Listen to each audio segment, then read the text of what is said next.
अस्सलामुअलैकुम। Learning academy के साथ मैं हूँ उम्मे हानी शेख। आज इस वीडियो में मैं आपके साथ जो टॉपिक डिस्कस करने वाली हूँ वो है हिस्टोरिकल बैकग्राउंड ऑफ साइकोलॉजी।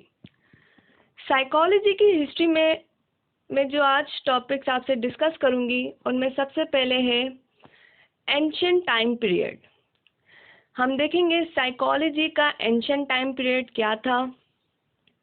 साथ साथ हम देखेंगे और पढ़ेंगे डिमोनोलॉजी टाइम पीरियड के बारे में, और डिमोनोलॉजी टाइम पीरियड में यूज़ होने वाली उन टेक्निक्स के बारे में पढ़ेंगे जो कि यूज़ की जाती थी एबनॉर्मल बिहेवियर को ट्रीट करने के लिए। फिर हम लोग पढ़ेंगे एंशिएंट ग्रीक फिलॉसफी का टाइम पीरियड, और इसी टाइम पीरियड में आने वाली कुछ old philosophical definition of psychology के बारे में देखेंगे जो कि हमें कुछ फिलोसफर्स ने दी थी, और ये हमारे पास सबसे पहली डेफिनेशन थी। तो इस डेफिनेशन को कितने फिलोसफर्स ने सपोर्ट किया था और कितने लोगों ने क्रिटिसाइज़ किया था, इन तमाम तर चीज़ों के बारे में हम आज की वीडियो में डिस्कस करेंगे। So let's start. अगर मैं साइकोलॉजी के एंशिएंट टाइम पीरियड की बात करूं तो इंसान शुरू से ही नेचुरली ऐसा है कि उसके अंदर क्यूरियोसिटी पाई जाती है कि वो दूसरों को जानने की कोशिश करे और अपने आप के बारे में जानने की कोशिश करे। ये क्यूरियोसिटी इंसान के अंदर बरसों से है, बल्कि सदियों से है, कि वो जानना चाहता है अपने बारे में और दूसरों के बारे में। एंशिएंट टाइम पीरियड में डिमोनोलॉजी टाइम पीरियड एक ऐसा वक्त था जो कि काफ़ी सालों तक बहुत ज़्यादा उरूज में था। एक ऐसा वक्त जब लोग अपने हिसाब से एबनॉर्मल और नॉर्मल बिहेवियर्स को एक्सप्लेन करते थे। वो कहते थे कि अगर कोई शख्स नॉर्मल बिहेवियर शो करता है तो इसका मतलब है कि उसकी बॉडी में कोई गुड स्पिरिट मौजूद है, एक अच्छा साया है उसके अंदर या अच्छी रूह है। और अगर कोई एबनॉर्मल बिहेवियर शो करता था तो उसके लिए कहा जाता था कि उसके अंदर कोई इविल स्पिरिट मौजूद है, या उसके ऊपर कोई जादू हो गया है, या उसकी बॉडी में कोई कुव्वत ऐसी आ गई है जिसकी वजह से वो एबनॉर्मल बिहेवियर शो करता है। वो लोग इन चीज़ों पे बहुत ज़्यादा बिलीव करते थे। क्यों? क्योंकि उस दौर के लोगों में अवेयरनेस नहीं थी कि व्हाट इज़ नॉर्मल और एबनॉर्मल बिहेवियर। इसीलिए वो इन्हीं चीज़ों पे उनका ज़्यादा बिलीव था, जादू होना, एविल स्पिरिट का होना या सुपर नेचुरल पावर का होना। इस दौर के लोग एबनॉर्मल बिहेवियर्स को ट्रीट करने के लिए दो तरह की टेक्निक्स को यूज़ करते थे। एक टेक्निक का नाम है ट्रिफिनेशन। ट्रिफिनेशन एंशिएंट टाइम पीरियड का एक ऐसी ऑपरेशन टेक्निक थी जिसमें एक स्टोन इंस्ट्रूमेंट, जिसे ट्रिफाइन भी कहा जाता है, उसे यूज़ किया जाता था ताकि स्कल को सर्कुलर सेक्शन में कट कर सके। जिस शख्स के साथ एबनॉर्मलिटी का मसला था उस शख्स को उसके स्कल को सर्कुलर सेक्शन में कट किया जाता था, और इसका पर्पस ये होता था कि उसके स्कल के जो सर्कुलर सेक्शन थे उसके अंदर से इविल स्पिरिट को रिलीज़ कर दिया जाए। ये उस दौर के लोगों का बिलीफ था कि अगर हम इस तरह किसी एबनॉर्मल पर्सन के स्कल के सर्कुलर सेक्शन में कट करें तो उसकी बॉडी में जो भी इविल स्पिरिट मौजूद है जिसकी वजह से वो इस तरह का बिहेवियर शो कर रहा है तो वो उसकी बॉडी से निकल जाती है। सेकंड टेक्निक थी एक्सॉर्सिज्म। एक्सॉर्सिज्म डिमोनोलॉजी टाइम पीरियड की वो टेक्निक थी जो कि यूज़ की जाती थी एबनॉर्मल बिहेवियर का इलाज करने के लिए।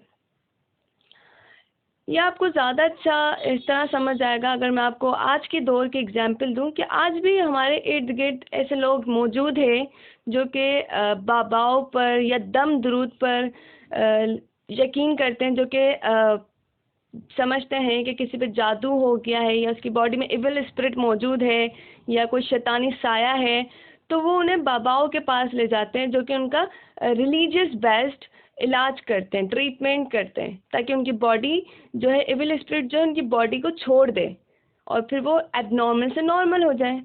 तो एग्जॉर्सिज्म बेसिकली यही टेक्निक थी। इसके बाद एक ऐसा वक्त आता है, ancient Greek philosophical time period शुरू होता है। ये वो वक्त था जब लोग आहिस्ता आहिस्ता उन्हें अवेयरनेस आ रही थी, वो तालीम की तरफ आ रहे थे। और इस टाइम पीरियड में फिलॉसफी जो था वाहिद वो मेजर सब्जेक्ट था जो कि काफ़ी उरूज पे था। और फिलॉसफी ही वही सब्जेक्ट है जिसमें से काफ़ी सारे सब्जेक्ट्स ड्राइव्ड किए गए हैं। देखा जाए तो आर्ट्स भी फिलॉसफी से निकला है, मैथमेटिक्स भी फिलॉसफी से निकला है, इवन साइकोलॉजी भी फिलॉसफी से निकला है। तो इस दौर के लोगों ने, यानी कुछ फिलोसफर्स थे, उन्होंने साइकोलॉजी को अपने हिसाब से डिफाइन किया है। वो देखते हैं कि हमारे पास क्या डेफिनेशंस आती हैं। तो जो जो साइकोलॉजी की फिलोसफिकल डेफिनेशन थी वो थी कि साइकोलॉजी इज़ अबाउट सोल। ऐसा क्यों कहा गया कि साइकोलॉजी में हम लोग सोल के बारे में पढ़ते हैं, रूह के बारे में पढ़ते हैं? क्योंकि फिलोसफर्स का कहना था कि साइकोलॉजी जो है वो दो ग्रीक वर्ड से मिल के बना है, जिसमें साइकी का मतलब होता है सोल और लोगोस का मतलब होता है टू स्टडी। तो ये हमारे पास सबसे पहली और सबसे ओल्ड फिलोसफिकल डेफिनेशन थी साइकोलॉजी की, जिसमें फिलोसफर्स का मानना था कि psychology is a study about soul, कि साइकोलॉजी में हम लोग सोल के बारे में पढ़ते हैं, क्योंकि it is a combination of two Greek words, जिसमें साइकी का मतलब सोल है और लोगोस का मतलब टू स्टडी। तो इन्होंने मीनिंग से ही साइकोलॉजी की डेफिनेशन को ड्राइव किया था। और इन्हीं फिलोसफर्स के मुताबिक सोल जो है हमारी बॉडी से निकलकर एक जगह से दूसरी जगह विजिट कर सकती है, जैसे कि ड्रीम्स। हम ड्रीम्स में हम जब सोते हैं तो हम देखते हैं ख्वाब में कि हम जो है बादलों में उड़ रहे हैं, या हम अपने दोस्त के घर में गए हैं, या किसी रेस्टोरेंट में बैठे हुए हैं। तो ये ड्रीम्स में हम अपने आप को ही देख रहे हैं। क्यों? क्योंकि फिलोसफर्स कहते थे कि वो रूह जो है वो बेसिकली आपको अपने ड्रीम्स में नज़र आ रही है, क्योंकि वो आपके सोने के बाद आपकी बॉडी से निकल जाती है और फिर वो मुख्तलिफ जगहों में विजिट करती है। तो ये था उनका कॉन्सेप्ट सोल के बारे में। इस डेफिनेशन को बहुत सारे फिलोसफर्स ने सपोर्ट किया। हम वन बाय वन एक एक को पढ़ेंगे, जिसमें से सबसे पहले आते हैं पैथागोरस। पैथागोरस ने सोल का जो कंसेप्ट दिया था वो कहा था उन्होंने कि body is a prison of soul. Body जो है एक कैद खाना है जिसके अंदर हमारी सोल कैद हुई हुई है, और जैसे ही किसी पर्सन की डेथ हो जाती है तो सोल जो है वो फ्री हो जाती है, वो बॉडी से निकल के अब जहाँ उसकी मर्जी होती है वो चली जाती है। यही कहना था पैथागोरस का। सोक्रेटिस नामी एक मशहूर फिलोसफर है, इन्होंने जो सोल का कॉन्सेप्ट दिया था, इनका मानना था कि body is mortal and soul is immortal. तो बकौल इनके हमारी बॉडी जो है वो ख़त्म हो सकती है, वो मर सकती है, लेकिन सोल कभी नहीं मरती, सोल ख़त्म नहीं होती। जब पर्सन की डेथ हो जाती है तो उसकी बॉडी ख़त्म हो जाती है, लेकिन सोल जो है वो हमेशा ज़िंदा रहती है।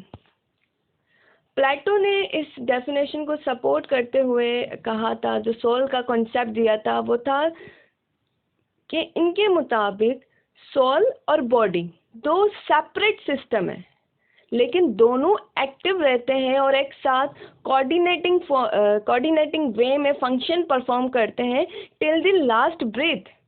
जब तक इंसान के अंदर आखिरी सांस मौजूद होती है तब तक वो एक साथ फंक्शन परफॉर्म करेंगे, लेकिन जैसे ही इंसान की डेथ हो जाती है तो सोल जो है अलग हो जाती है, बॉडी जो है वो ख़त्म हो जाती है। एरिस्टोटल ने इस डेफिनेशन को सपोर्ट किया था और साथ साथ अपना जो कंसेप्ट दिया था वो ये था कि सबसे पहले तो ये बता दूं मैं आपको कि इन्होंने एक बुक लिखी थी, डी एनिमा एक बुक लिखी थी जिसे साइकोलॉजी की फर्स्ट बुक कंसीडर की जाती है।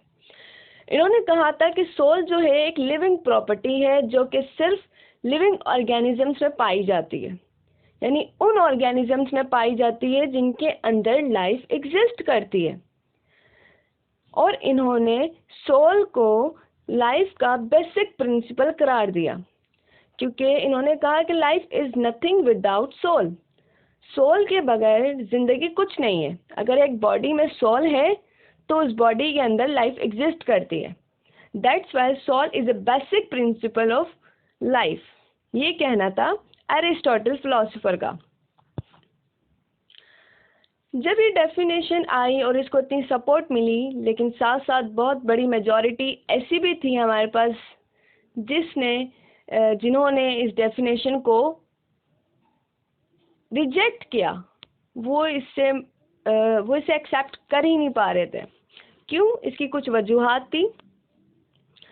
वो वजूहात ये थी कि एक तो ये डेफिनेशन बिल्कुल साइंटिफिक नहीं थी, क्योंकि उस दौर के लोग ये कह रहे थे कि सोल एक मिस्ट्री है, उसको देख नहीं सकते, उसको ऑब्जर्व नहीं कर सकते, उसकी कोई फिजिकल एग्जिस्टेंस नहीं है। तो फिर इतने सारे लोगों ने सोल के बारे में इंफॉर्मेशन कैसे कलेक्ट की? और सेकंड सबसे बड़ा इस डेफिनेशन का जो ड्रॉबैक था वो ये था कि मुस्लिम्स और नॉन मुस्लिम्स लोग दोनों के अपने अपने रिलीजियस बेस्ड कॉन्सेप्ट्स थे, ओपिनियंस थे अबाउट सोल। तो वो इस डेफिनेशन को एक्सेप्ट नहीं कर पा रहे थे कि हम कैसे माने, क्योंकि सबके अपने अपने रिलीजियस बेस्ड कॉन्सेप्ट थे, इसके हवाले से अपने अपने बिलीफ थे। तो वो इस डेफिनेशन को इसलिए भी एक्सेप्ट नहीं कर रहे थे। इस क्रिटिसिज्म के बाद उन लोगों ने नेक्स्ट हमारे पास कौन सी डेफिनेशन आई, फिर उस पर क्या क्या क्रिटिसाइज हुआ, उसे कितनी सपोर्ट मिली, ये मैं आपसे अपकमिंग वीडियो में डिस्कस करूँगी, क्योंकि हिस्ट्री अभी ख़त्म नहीं हुई है। एंड इस वीडियो के लिए थैंक यू सो मच। इस वीडियो को लाइक, शेयर और सब्सक्राइब करना ना भूलिएगा।